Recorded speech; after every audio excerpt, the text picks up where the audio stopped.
va se questionner sur cette utilisation marquée de drones et la robotisation des forces de l'ordre, la robotisation croissante des forces de l'ordre partout dans le monde. On nous prépare à ça, on nous place le produit. Hein. Il y a beaucoup de films où est-ce qu'on voit des policiers robotisés dans Chappie, dans Robocop. On nous montre de plus en plus des forces de police automatisées. Eh bien, c'est parce que les forces de l'ordre, les humains ont encore une composante morale.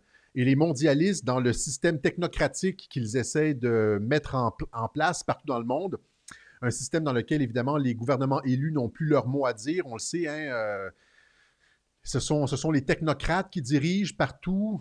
On fait chanter les gouvernements par la dette. Et donc, les gouvernements, on s'est rendu compte avec cette pandémie que les gouvernements partout dans le monde n'étaient plus souverains. Ils étaient soumis au cartel bancaire international. Et les gens qu'on élit à nos assemblées nationales respectives ne sont que des marionnettes au service du système bancaire international. On les fait chanter par la dette, par l'octroi de prêts, etc. Je vous en ai parlé lors du dernier web journal. On va juste faire un petit aparté ici. Vous voyez, donc, la Thaïlande qui met les enfants dans des cages comme ça, qui applique des mesures de distanciation sociale les plus strictes au monde, eh bien, la Thaïlande se fait octroyer un prêt de 7 milliards de dollars pour faire face à la crise, etc. Donc, j'en ai parlé. Si les pays se conforment aux règles du FMI, de la Banque mondiale, etc., on leur prête de l'argent. Cependant, les pays qui ne se conforment pas, comme la Biélorussie, eh bien là, c'est les manifestations style révolution colorée pour faire chuter les gouvernements. En Bélarus, plusieurs milliers de manifestants rassemblés à Minsk. La Biélorussie, manifestation contre le pouvoir Loubachenko, appelle ses partisans à défendre le pays. Donc, si on résiste au cartel bancaire, révolution colorée immédiatement pour faire tomber le pouvoir. Et si, cependant, on met les enfants dans des cages, si on applique les mesures strictes de distanciation sociale, eh bien, là, on reçoit de l'argent. Comprenez, c'est comme ça que ça fonctionne. Donc, de plus en plus, les mondialistes essayent de se débarrasser de la composante morale des forces armées. On sait au Québec, les forces armées sont réticentes à intervenir lors des rassemblements. Ils ont dit à plusieurs reprises que le droit de manifester, la liberté d'expression primait sur certaines règles, certaines règles du code civil, du code criminel, du code civil, je pense. Et là, il y a des gens qui s'en offusquent, hein, des journalistes comme Joseph Facal, qui vient d'écrire aujourd'hui, journaliste, là, disons des plumes dans les journaux comme celle de Joseph Facal, qui s'insurge du fait que la police ne fasse pas son travail. Et là, il somme la police d'aller, donner des amendes, arrêter les gens, etc. Et donc, étant donné que la police a encore du libre arbitre, eh bien là, les mondialistes se dirigent vers la robotisation des forces de l'ordre parce qu'on veut enlever l'élément, la composante morale dans tout ça. Alors, je vous montre tout de suite le clip en Australie, la télévision australienne qui nous annonce que des drones seront maintenant utilisés pour surveiller les parcs et les endroits pour pas qu'il y ait de rassemblement afin d'envoyer les forces de police, le cas où. Si la voiture aussi en Australie, je pense qu'on n'a pas le droit de dépasser, de sortir d'un rayon de 100 km de son appartement, de sa maison. Si on dépasse le 100 km, les drones sont utilisés pour surveiller la population. On est dans un État totalitaire.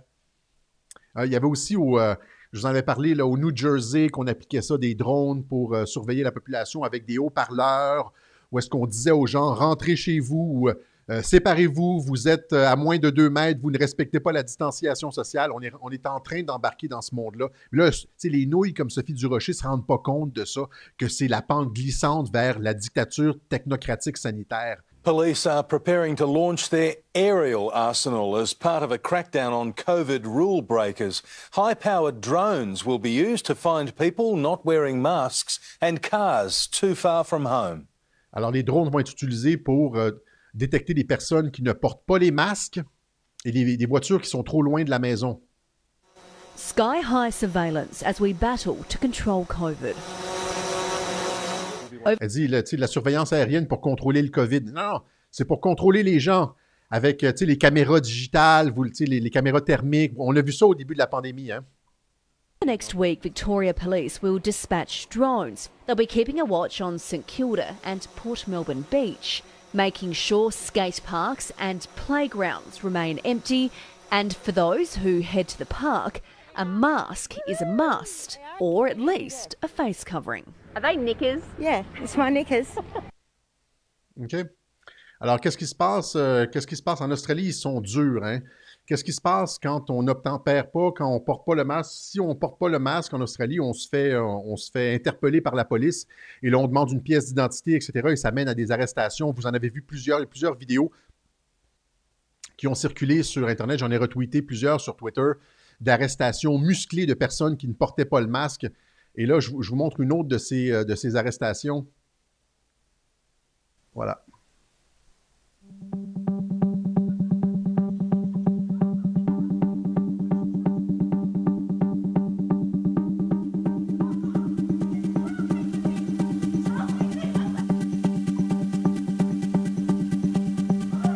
Mate.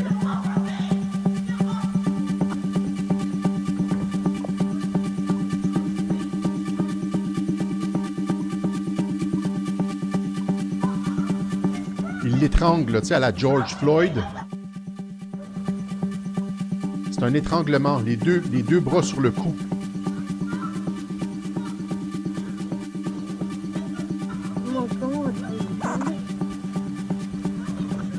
Alors, c'est comme ça qu'on opère dans le monde post-COVID, là. Si vous obtempérez pas, si les drones vous détectent sans masque, on envoie la police, ils vont vous étrangler, on va vous amener dans des centres de détention COVID. J'ai tout montré les images, alors je sais pas, tu sais, ça se fait graduellement.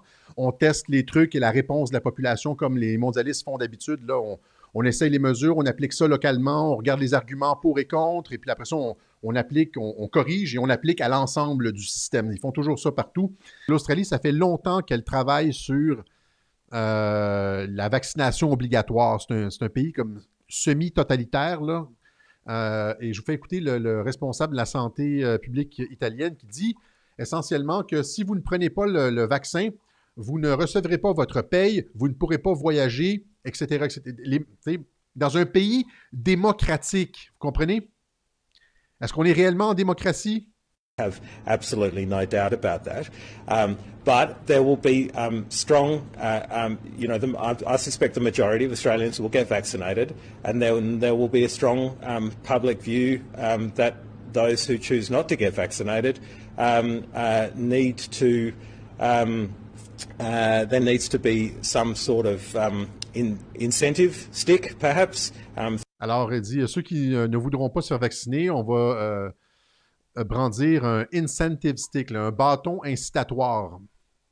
The current programs, including No Jab, No Pay, to No jab, no pay, c'est ça. Tu te fais pas injecter, tu reçois pas ta paye. make that happen. So I think that is a very reasonable interpretation of what the PM had to say today. Again, looking at specific things like not being able to go into restaurants, not being able to travel internationally.